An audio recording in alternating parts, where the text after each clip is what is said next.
Bom dia, galera, tudo bom? Eu sou a Isa e você está no Lido Lendo. Sejam todos muito bem-vindos ao canal. E hoje eu vou falar um pouquinho sobre um livro que eu adorei ter lido, gostei muito mesmo, que foi Uma Breve História dos Tratores em Ucraniano, da escritora Marina Lewycka. Tá aqui. E eu ganhei esse livro aqui de uma pessoa muito querida que me assiste aqui há bastante tempo, que é o Igor Leonardo. Garoto, já te agradeci muito, né? Mas muito obrigada novamente, você sempre acerta, eu adorei o livro.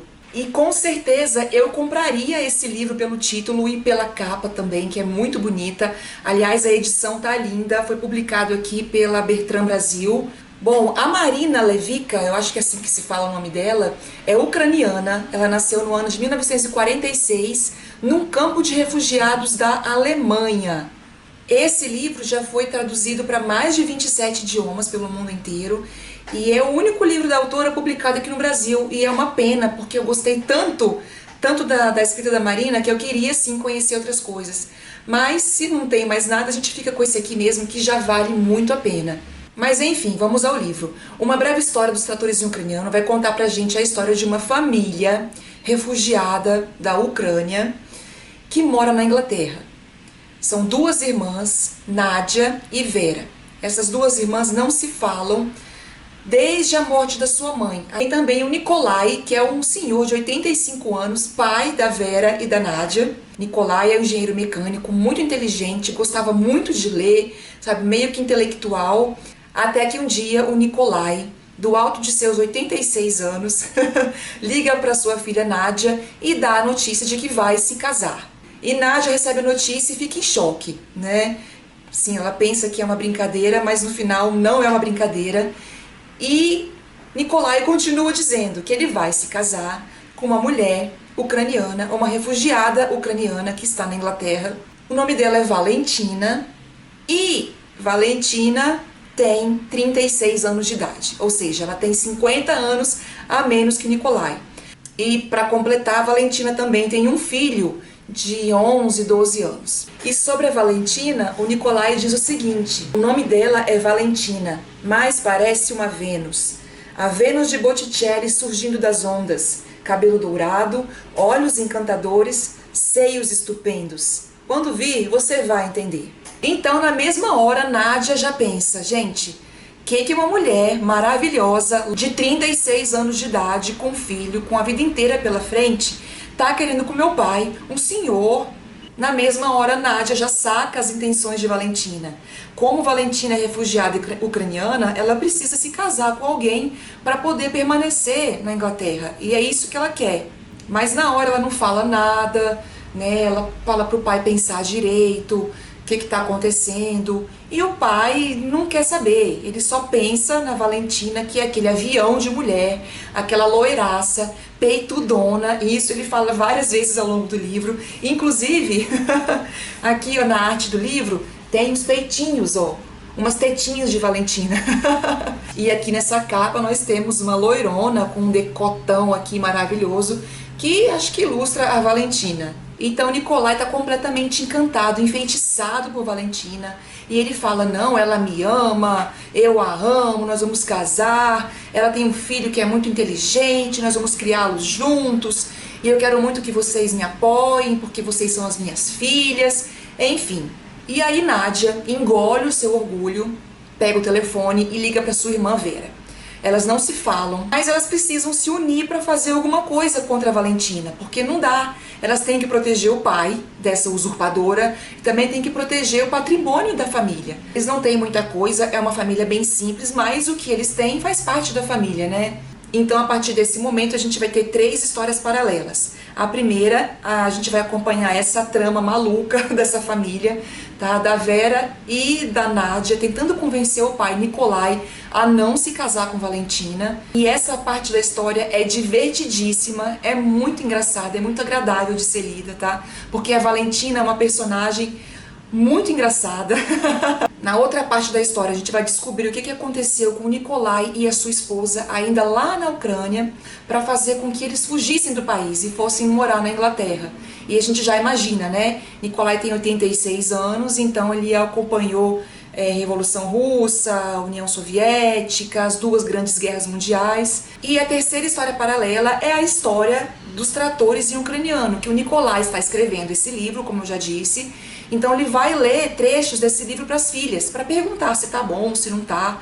E eu achei essa sacada incrível, porque a partir da história dos tratores, ele vai contar pra gente como que era a vida agrária, como que era a vida no campo na Ucrânia naquela época. Então a gente vai ter essas três histórias paralelas, né, são bem diferentes umas das outras, mas uma não depende da outra, mas elas acabam se complementando para a gente entender o passado dessa família toda e inclusive saber o motivo que as duas irmãs pararam de se falar. É uma trama muito bem amarrada, tá? É muito bem escrita, muito sensível, né, criada aqui pela Marina Levica. E eu gostei bastante. Então as questões abordadas aqui variam de questões de família, herança, mesquinharia, atrás de dinheiro. Conta um pouco sobre os refugiados ucranianos, tanto do passado quanto do presente, porque sim, ainda hoje, a gente está acompanhando aí, né, gente, tanto de refugiado que tem saindo da Síria para a Europa, como que esses países lidam com refugiados. Também vai abordar o preconceito contra esses imigrantes, contra os refugiados. Vai abordar também a ascensão de Hitler, vai abordar também políticas de Stalin, União Soviética. Nada disso é explícito no livro, tá? Mas é tudo no bolo, né? Quando o Nikolai conta a sua história dos tratores e também quando a gente sabe um pouco do passado da família ainda lá na Ucrânia. Só para vocês terem uma ideia da importância dos tratores na história da Ucrânia, né? E da importância dos tratores aqui para o livro, logo depois da Revolução Russa, Stalin quis revolucionar industrialmente o país, né, a União Soviética. Só que mais de 80% da população soviética vivia no campo. Então a maioria do território soviético pertencia a esses donos de terra, né, eles eram chamados de kulaks, que eram pequenas propriedades de terra que produziam o seu próprio sustento e vendiam, né, o excedente também para o Estado. Só que quando Stalin quis modernizar a União Soviética, essas pessoas, esses donos de terra, foram considerados inimigos do Estado, porque eles não queriam que isso acontecesse, porque eles iam perder o seu pedacinho de terra. Só que vamos puxar um pouquinho aí pela memória, né, galera? União Soviética, socialismo, Estado coletivo. A regra era que todos os camponeses produzissem alimentos, né, grãos e leite e carne e etc., para poder sustentar o Estado que deveria ser modernizado a qualquer custo. Então, os ucranianos, não concordando com essa política, né, socialista, começam a boicotar, não querem, vão se manifestando. Só que por causa disso eles são considerados inimigos do Estado, são considerados inimigos da Revolução e são perseguidos, são mandados para campos de trabalho forçado na Sibéria. E aí depois de muita negociação, depois de muita luta, Stalin fica por aqui com a Ucrânia e resolve simplesmente confiscar toda a produção de alimentos da Ucrânia. Quer queira, quer não. Mesmo porque ele já mandou a maioria dos produtores lá para campos forçados, né? Além dele confiscar toda a produção da Ucrânia, ele impede que a Ucrânia receba coisas de volta. Então, por causa disso, a Ucrânia sofre o que a gente conhece na história como Holodomor, que é um grande genocídio praticado por Stalin. E ele usou a pior arma de todas, que é a fome. Ele deixou o povo ucraniano passando fome, e milhares de pessoas morreram. Os historiadores não têm um dado concreto, mas calcula-se que em torno de 3 a 4, 5 milhões de ucranianos morreram de fome durante esse período. Isso foi lá pelos anos de 1935, 36, 30 e poucos, tá? Então, para o mundo inteiro, a União Soviética era um grande produtor de alimentos.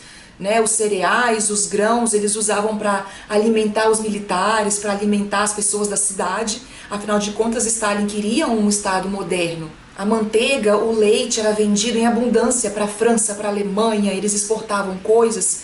Só que dentro da União Soviética, a Ucrânia estava morrendo de fome. E outros países menores também. Como a União Soviética sempre foi muito fechada, né, a gente conhece um pouco da história, ninguém entra, ninguém sai. Então as notícias que saíam eram somente aquelas que eles queriam que saíssem, né? Era tudo censurado, era tudo feito para mostrar o socialismo como a melhor coisa do mundo e que estava funcionando. Só que por trás de toda essa propaganda maravilhosa, dentro do território, milhares estavam morrendo de fome. Então, essa história dos tratores serve para contar pra gente essa evolução do homem no campo, tudo isso, sabe? É muito interessante. E a história do passado também do casal, do Nikolai e da sua esposa durante as guerras, conta pra gente por que eles fugiram, o que acontecia, né, nos campos de trabalho forçado. Então é um livro muitíssimo rico, tá, gente, de informação. Então a gente tem a história da família no presente, com Valentina, que é um ponto de humor muito necessário para o livro. E também tem essa parte histórica da Ucrânia, muito importante, né, das guerras, da fome e tal. É um livro muito interessante. E eu achei esse recurso da Marina Levica de usar a história dos tratores, de usar esses flashbacks do passado para contar a história do país que ela nasceu. Afinal de contas, ela também é uma refugiada ucraniana. E dentro da história, as irmãs Vera e Nádia também são refugiadas ucranianas, né? Então, ao mesmo tempo que elas ficam com raiva da Valentina, elas também ficam com pena, porque elas sabem que a Valentina tem um motivo muito forte para deixar a Ucrânia. Porque ninguém sai do seu país refugiado, fugido, porque quer, né? E a gente também fica, às vezes, com pena da Valentina, sabe? Porque dá pra ver que ela é uma pessoa muito sofrida. Mas, ao mesmo tempo, fica com raiva, com ódio, porque ela também é muito aproveitadora. E tá se aproveitando de um senhor, né? Que é o Nikolai. E por causa de Nikolai, um outro assunto abordado no livro é a velhice. Né? É uma coisa que todo mundo vai ter que lidar. Todo mundo vai envelhecer. Nossos pais vão envelhecer, nossos avós, né? E a velhice traz limitações, sim, para a vida da pessoa, limitações físicas e psicológicas, e isso também é puxado aqui pra gente na história. Então, gente, Uma Breve História dos Tratores em Ucraniano é um livro muito bom, tá? Gostei pra caramba, é um livro inteligente, ao mesmo tempo é um livro excêntrico, é um livro divertido, sensível. Ao mesmo tempo que num capítulo eu tava gargalhando de rir, sim, eu gargalhei de rir. Num outro capítulo eu fiquei emocionada, sabe? Ele me levou a pesquisar também coisas, né, sobre a história da Ucrânia. E eu sempre falo que eu adoro quando acontece isso, quando livros me levam a buscar um pouquinho mais, né, de conhecimento. E é justamente por tudo isso que eu disse que eu recomendo demais que vocês leiam Uma Breve História dos Tratores em Ucraniano. E sobre essa parte da história, né, da fome na Ucrânia, eu separei um trechinho para ler para vocês. No outono de 1932, o exército confiscou toda a colheita. Até mesmo as sementes de milho para o plantio do ano seguinte foram levadas. Minha mãe disse que o propósito da fome era quebrantar o espírito do povo e forçá-lo a aceitar a coletivização. Os camponeses comeram as vacas, as galinhas, as cabras, depois os gatos, os cachorros, depois os ratos, os camundongos. Depois não restou mais nada para comer a não ser capim. De 7 a 10 milhões de pessoas morreram na Ucrânia em 1932 e 1933, durante a fome criada pelo homem. E eu vou ficando por aqui, eu espero muito que vocês tenham gostado desse vídeo. E se você gostou, não se esqueça de curtir esse vídeo, se inscrever no canal, comente aqui embaixo. Galera, muito obrigada pela companhia, muito obrigada por assistir, um beijão e até o próximo vídeo. Tchau, gente. Obrigadão.